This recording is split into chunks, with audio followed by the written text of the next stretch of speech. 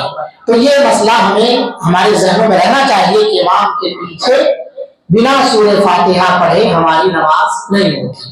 دوسری بات یہ ہے کہ سورہ فاتحہ کے اندر اللہ رب العالمین نے 10 باتیں بیان فرمائی، تقریباً 5 باتیں خود اللہ تعالیٰ سے متعلق، 5 باتیں بندوں سے متعلق۔ وہ 5 باتیں کیا ہیں جو اللہ سے متعلق ہیں؟ سب سے پہلی بات الوہیت ہے، اللہ تعالیٰ تنہا معبود ہے۔ دوسری بات ربوبیت ہے، تنہا رب ہے، خالق ہے، مالک ہے، مدبر ہے، روزی دینے والا ہے، مشکل کشا ہے اللہ تعالیٰ۔ تیسری بات ہے رحمانیت، اللہ رب العالمین رحم کرنے والا ہے۔ اور چوتھی بات ہے رحیمیت۔ رحمان اور رحیم کیا ہے؟ یہ رحمان اللہ رب العالمین گنہگاروں پر بھی رحم کرتا ہے، نیکوکاروں پر بھی رحم کرتا ہے، اور رحیم اللہ رب العالمین صرف آخرت میں نیکوکاروں پر رحم کرے گا۔ تو رحمانیت اور رحیمیت دونوں کا تذکرہ اللہ رب العالمین کا ہے۔ 5ویں بات ہے مالکیت۔ مالکیت کیا ہے؟ بادشاہت۔ مالک یوم الدین، بدلے کے دن کا مالک ہے، اس کو قیامت کا دن بھی کہا جاتا ہے۔ تو کیا اللہ رب العالمین صرف قیامت کے دن کا مالک ہے؟ سوال پیدا ہوتا ہے، اللہ تعالیٰ صرف قیامت کے دن کا مالک ہے؟ نہیں، سب کا جواب یہی ہوگا نہیں، تمام دنوں کا مالک ہے۔ تو پھر اللہ تعالیٰ نے خاص طور سے مالک یوم الدین ہی کا تذکرہ کیوں فرمایا؟ اس کی وجہ یہ ہے کہ یہ ایسا دن ہے کہ پچھلے تمام دن ختم ہو جائیں گے اور یہ آخری دن ہوگا، اسی لیے اس کو یوم الآخرہ بھی کہا جاتا ہے، آخرت کا دن۔ اس دن سوائے اللہ کی بادشاہت کے کسی کی بادشاہت نہیں ہوگی، اس لیے اسے مالک یوم الدین کہا جاتا ہے، قیامت کے دن کا مالک، آخرت کے دن کا مالک، کیونکہ یہ آخری دن ہوگا۔ اور اللہ رب العالمین پکارے گا این الملک الجبار، وہ زبردست بادشاہ کہاں ہے؟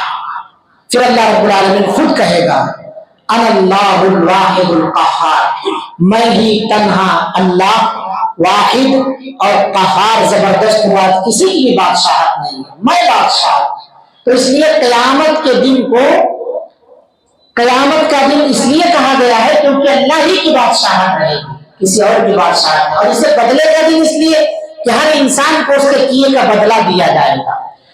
یومئذ تعرضون لا تخفی منکم خافیہ، جو کچھ بھی آپ کیے ہوں گے کوئی چیز پوشیدہ نہیں ہوگی، اس لیے بار بار کہا جاتا ہے نیک بن جاؤ، اچھے بن جاؤ، اعمال صالحہ انجام دو، صرف رمضان میں نہیں، رمضان کے بعد بھی اس کا اثر دکھاؤ، اچھے بننے کی کوشش کرو، کیونکہ آخرت میں تمہارا سارا کچا چٹھا جو ہے واضح ہو جائے گا، اور پھر افسوس کرو گے کہ اس کتاب کو کیا ہو گیا ہے، ہماری کوئی چھوٹی بڑی کچھ بھی چیز نہیں چھوڑا ہے، سب کو نوٹ کر لیا ہے۔